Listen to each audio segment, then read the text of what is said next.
सो hey guys, कैसे हैं आप लोग? आई होप आप सभी अच्छे ही होंगे। तो आज हम मॉक टेस्ट 228 लेके आए हैं और ये इंग्लिश से संबंधित होंगे। तो आज हम इंग्लिश के प्रत्येक टॉपिक से एक प्रश्न को लेके आए हैं जो आपके एग्जाम के लिए बहुत ही ज़्यादा हेल्पफुल होंगे और प्रत्येक प्रश्नों को बिल्कुल आसान भाषा में बताएंगे जिससे कि आपको यहीं पे याद हो जाए। तो चलिए शुरू करते हैं आज के ये सेशन। पहला प्रश्न है, select the word that is similar in meaning to the word given in capital letter.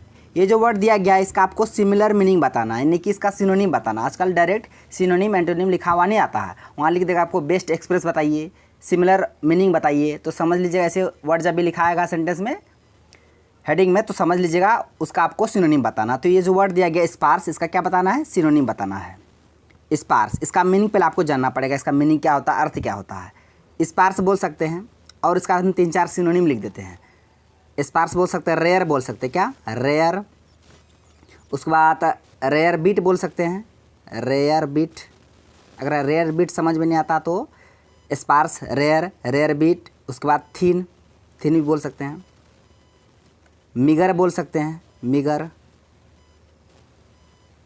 ये जितने वर्ड हम लिखे ना, रेयर, रेयर बीट, थीन, मिगर, ये सभी स्पार्स का सिनोनिम है। इसका मतलब होता है विरल या कम।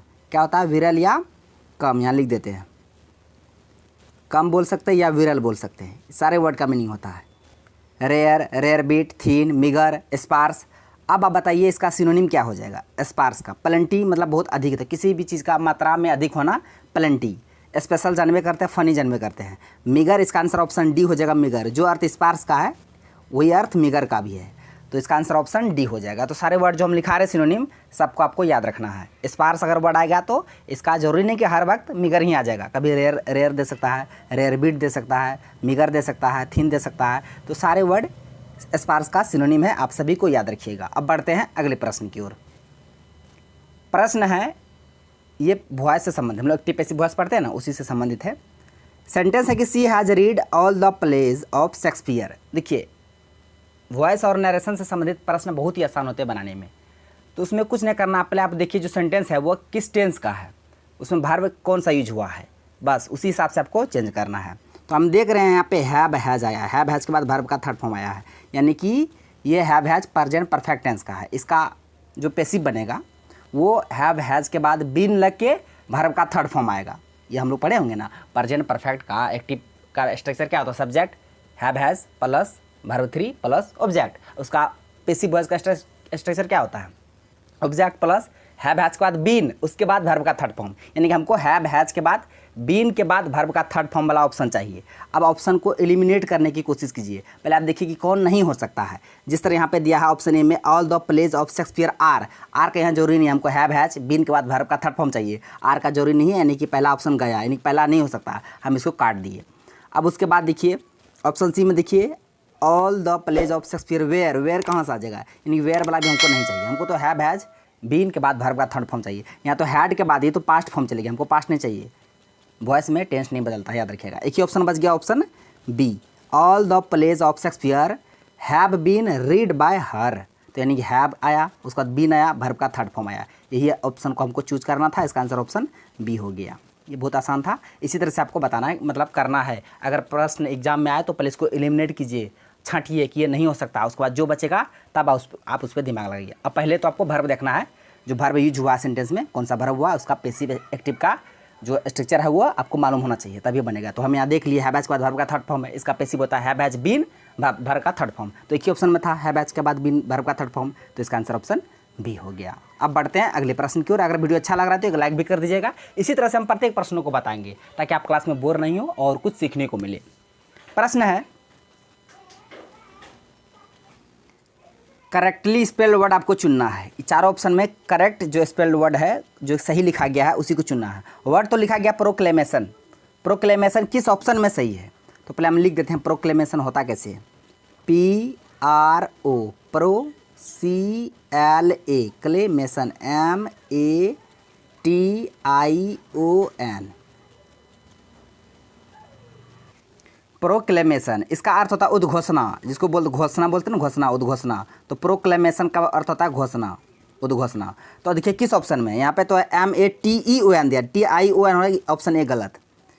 फिर यहाँ डबल एल दिया, डबल एल नहीं, एक ही एल होगा, इसमें डबल सी दिया, ये भी नहीं होगा। इसका आंसर ऑप्शन बी हो जाएगा, प्रोक्लेमेशन यानी कि उद्घोषणा, घोषणा। इसका आंसर ऑप्शन बी हो गया। इसी तरह से इनकरेक्टली वर्ड पूछेगा, करेक्टली वर्ड पूछेगा, है ना, कौन सा ऑप्शन में जो वर्ड दिया गया वो सही से लिखा गया। इसी तरह से आपको चूज करना है। तो पहले इसके लिए जो आप वोकैब पढ़ते हैं ना, वोकैब को मीनिंग के साथ पढ़िएगा, यानी वर्ड मीनिंग के साथ, स्पेलिंग के साथ, तब आपका ये भी कवर हो जाएगा, correctly spelled word, incorrectly spelled word. Next है, इसका आपको क्या बताना है, सिमिलर, यानी कि इसका भी आपको सिनोनिम बताना है। सिनोनिम बताना किसका, रिडंडेंट, रिडंडेंट का सिनोनिम बताना है। तो पहले इसका आपको मीनिंग पता होना चाहिए, ठीक है। रिडंडेंट का मीनिंग क्या होता है, तो देखिए इसका मीनिंग होता है, वर्ड क्या दिया, रिडंडेंट, इसका मीनिंग होता है अनावश्यक। क्या होता है, अनावश्यक,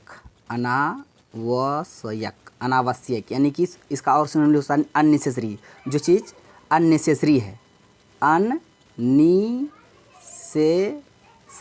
अननेसेसरी, यानी कि रिडंडेंट का ये सिनोनिम हो जाएगा अननेसेसरी हो जाएगा, रिडंडेंट हो जाएगा। अब देखिए ऑप्शन में क्या क्या दिया है, प्रोक्रेस्टिनेट। प्रोक्रेस्टिनेट का अर्थ होता है, बहुत ही अच्छा वर्ड है प्रोक्रेस्टिनेट, बहुत बार एग्जाम में पूछा गया। इसका अर्थ होता है टालना, कोई चीज़ को टालना, पोस्टपोन करना, टालना। इम्प्रूव जानबे करते, सुधारना। प्रिसाइज यानी कि एक्यूरेट, प्रिसाइज। ऑप्शन डी इसका आंसर हो जाएगा, सुपरफ्लुअस, कोई चीज़ सुपरफ्लुअस होना, अनावश्यक होना, कोई चीज़ ना, तो इसका आंसर ऑप्शन डी हो जाएगा, सुपरफ्लुअस। तो रिडंडेंट, अननेसेसरी, सुपरफ्लुअस, ये चारों आपस में सिनोनिम है, तीनों सिनोनिम है। इसका अर्थ आपको याद रखना है। एक वर्ड बहुत अच्छा था यहाँ, प्रोक्रेस्टिनेट, इसका अर्थ होता है टालना, किसी चीज़ को पोस्टपोन करना।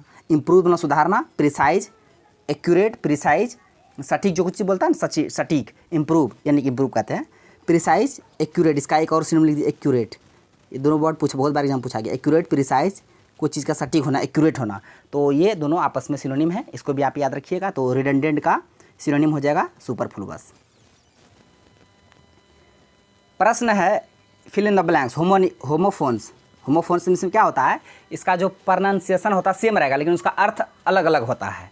जिस तरह यहाँ पे ही when he was at school, sentence के अकॉर्डिंग आपको देखना है कि यहाँ पे चार ऑप्शन में से कौन सा वर्ड यहाँ पे आएगा सेंटेंस के अकॉर्डिंग, लेकिन चारों का जो प्रोनाउंसिएशन रहेगा चारों सेम है, रोट। अब यहाँ होगा क्या, कौन सा वाला रोट होगा, तो वो आपको सेंटेंस को पढ़ के समझ के पता लगाना है। उसके बाद इसी के अकॉर्डिंग कौन सा वर्ड यहाँ पे होगा। तो देखिए स्कूल का बात हो रहा है ना, व्हेन ही वाज, जब वो स्कूल में था, स्कूल में जब था तो स्कूल में क्या करेगा, वो पढ़ेगा लिखेगा, लिखने वाला कोई काम करेगा। तो यानी कि जो राइट है ना, राइट आना चाहिए, राइट, लेकिन यहाँ नहीं है, तो राइट का V2 आना चाहिए, रोट। राइट का V2 रोट होता है, पता है सबको, राइट का V2 क्या होता है, रोट। तो यहाँ राइट का हमको V2 चाहिए। अब देखिए यहाँ चारों ऑप्शन में तो रोट दिया है, अब राइट का V2 क्या होता है, रोट होता है। रोट कैसा वाला रोट होता है, तो ये राइट V1 है, ये राइट क्या है, V1 है, इसका V2 क्या हो जाएगा, राइट का रोट होगा। रोट कैसा वाला होगा, तो WROTE, रोट, ये वाला रोट होगा। तो इसका आंसर क्या हो जाएगा, इसका आंसर होगा option D, he wrote well when he was at school. तो इसका आंसर ऑप्शन डी हो जाएगा। बाकी ये जो रोट है उसका भी मीनिंग देख लीजिएगा, ठीक है। जिस तरह ROUTE, रोट, ये रूट ना किस रूट से आप जाएंगे, रूट हम लोग बोलते हैं, रूट मतलब मार्ग बोल सकते हैं, रास्ता बोल सकते हैं, मार्ग बोल सकते हैं, रास्ता बोल सकते हैं। कौन सा रूट का मतलब होता है, ROUTE, ये रूट का अर्थ होता है रास्ता और मार्ग। ये रूट का अर्थ होता है किसी चीज़ को दोहराना, किसी चीज़ को दोहराना। ये ROTE, रोट मतलब दोहराना किसी चीज़ को, ठीक है। ये ROUTE, रोट मतलब क्या होता है, इसका अर्थ होता है भीड़, समझते हैं भीड़, क्राउड, वो रोट होता है, क्राउड बोल सकते हैं, भीड़ बोल सकते हैं। तो आप लोग याद रखिएगा। तो यहाँ लिखने के सेंस में आ रहा है, तो यहाँ राइट का V2 रोट हो जाएगा, WROTE, रोट। इसका आंसर ऑप्शन डी हो गया। तो होमोफोन आपको याद रखना, होमोनिम्स भी इस तरह के वर्ड, मतलब सुनने में आपको सेम लगेगा लेकिन उसका अर्थ अलग अलग होगा। तो आजकल ट्रेंडिंग में चल रहा है, तो इसको भी आप देख लीजिएगा।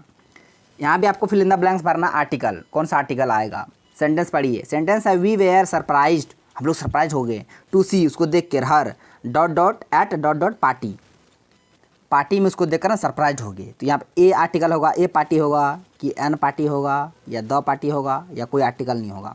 तो देखिए कोई पार्टी है, कोई खास पार्टी होगा ना, तब ना उस खास पार्टी में उसको देख के सरप्राइज हो गया, कोई खास पार्टी की बात कर रहा है, ठीक है ना, डेफिनेट। तो यहाँ इनडेफिनेट आर्टिकल नहीं चाहिए हमको, यानी ए भी नहीं चाहिए, एन भी नहीं चाहिए, क्योंकि ये दोनों इनडेफिनेट आर्टिकल, हमको डेफिनेट आर्टिकल चाहिए, कोई खास पार्टी हो रहा है, तो कोई खास पार्टी में उसको देखा गया है। तो इसका आंसर क्या हो जाएगा, दो वहाँ लगेगा, द पार्टी।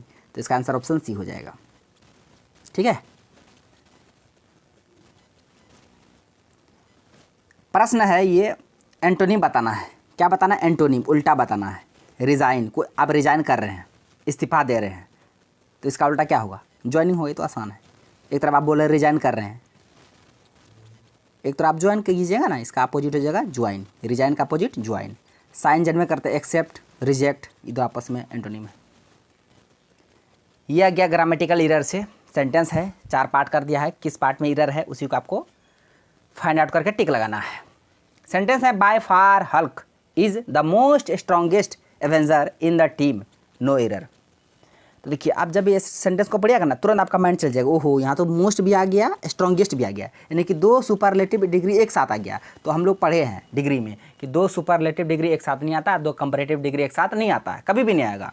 तो जिस तरह हम देखिए उदाहरण देते हैं, जिस तरह हम मोस्ट बेस्ट है, मोस्ट बेस्ट है, मोस्ट भी सुपरलेटिव डिग्री है, बेस्ट भी सुपरलेटिव डिग्री है, गुड बेटर बेस्ट, ये दोनों सुपरलेटिव डिग्री है, दोनों एक साथ नहीं आएगा। ये आएगा यहाँ पे बेस्ट होना चाहिए। क्या? बेस्ट। यहाँ मोस्ट हट जाएगा, मोस्ट नहीं होगा। उसी तरह मोस्ट स्ट्रॉन्गेस्ट नहीं होगा, मोस्ट हट जाएगा, क्योंकि दोनों सुपरलेटिव डिग्री, सिर्फ स्ट्रॉन्गेस्ट होगा। फिर है मोस्ट टॉलेस्ट, यहाँ भी मोस्ट भी सुपरलेटिव, टॉलेस्ट भी सुपरलेटिव, यानी कि 2 सुपरलेटिव डिग्री एक साथ नहीं आएगा। यहाँ सिर्फ टॉलेस्ट होगा, यहाँ सिर्फ स्ट्रॉन्गेस्ट होगा, यहाँ स्मार्टेस्ट है, यहाँ सिर्फ स्मार्टेस्ट होगा, स्मार्टेस्ट होगा, मोस्ट नहीं होगा। यानी कि यहाँ से आप याद रखिएगा, 2 सुपरलेटिव डिग्री या 2 कंपैरेटिव डिग्री एक साथ कभी भी नहीं आएगा। तो यहाँ भी वही क्या सेंटेंस में दे दिया है, मोस्ट भी सुपरलेटिव डिग्री दे दिया है, superlative degree, superlative degree D होगा ना, स्ट्रॉन्गेस्ट भी सुपरलेटिव डिग्री है, तो 2 सुपरलेटिव डिग्री एक साथ नहीं आएगा। तो इसी पार्ट में रह रहा है, किस पार्ट में? तो बी वाला पार्ट में। बी किस ऑप्शन में है? तो ऑप्शन ए में है। इसका आंसर ऑप्शन ए हो गया। तो इस कॉन्सेप्ट को आपको याद रखना है, 2 सुपरलेटिव 2 कंपैरेटिव डिग्री एक साथ नहीं आता है सेंटेंस में। प्रश्न है एंटोनिम, इसका एंटोनिम बताना, उल्टा बताना है। डिस्टेंट, डिस्टेंट यानी कि पता है डिस्टेंस, डिस्टेंस बोल सकते हैं, इसको फार बोल सकते हैं, फार। रिमोट बोल सकते हैं, क्या? रिमोट, डिस्टेंस, फार, इसका अर्थ क्या होता है? दूर। क्या होता है? दूर। इसका उल्टा क्या होगा? क्लोज होगा। इसका दूर का उल्टा क्या होगा? क्लोज होगा, नियर होगा। ऑप्शन बी इसका करेक्ट आंसर हो जाएगा। तो ये फार, रिमोट, ये इसका सिनोनिम हो जाएगा। अब बियॉन्ड जन्मे करते कि ये परे से परे। प्रश्न ये आज का लास्ट है कि please dot dot the truth else you will be punished. Please सच बोलो, नहीं तो you will be punished, punished किया जाएगा तुमको। तो यहाँ पे इज स्पीकिंग होगा, स्पोक होगा, स्पीक होगा, स्पीकिंग होगा। यहाँ बहुत बढ़िया कॉन्सेप्ट है, इसको समझिए आप। इस सेंटेंस में इंस्ट्रक्शन का बात हो रहा है ना, ऑर्डर दे रहा है, प्लीज़ मतलब प्लीज़ काइंडली सब जो होता है इंस्ट्रक्शन, तो इंस्ट्रक्शन बोल रहा है प्लीज़ कृपया सच बताओ, नहीं तो अन्यथा you will be punished, punished किया जाएगा।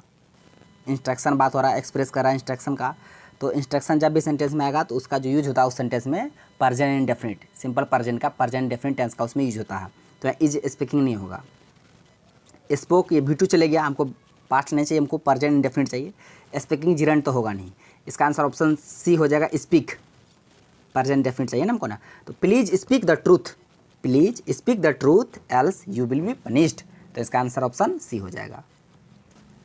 तो फ्रेंड्स, आज का प्रश्न बस यहीं तक था। सारे प्रश्नों को विद कॉन्सेप्ट के साथ बता दिया। आई होप आपको वीडियो पसंद आया होगा। यदि वीडियो पसंद आया तो मेरा वीडियो को लाइक कीजिए तथा हमारा यूट्यूब चैनल कर दीजिए सर को सब्सक्राइब करें और बेल आइकन को भी हिट कर दीजिए ताकि हर एक लेटेस्ट वीडियो का नोटिफिकेशन तुरंत आप तक पहुंच जाए। Thanks for watching video. धन्यवाद। अब मिलते हैं नेक्स्ट वीडियो में नेक्स्ट टॉपिक के साथ। तब तक के लिए जय हिंद।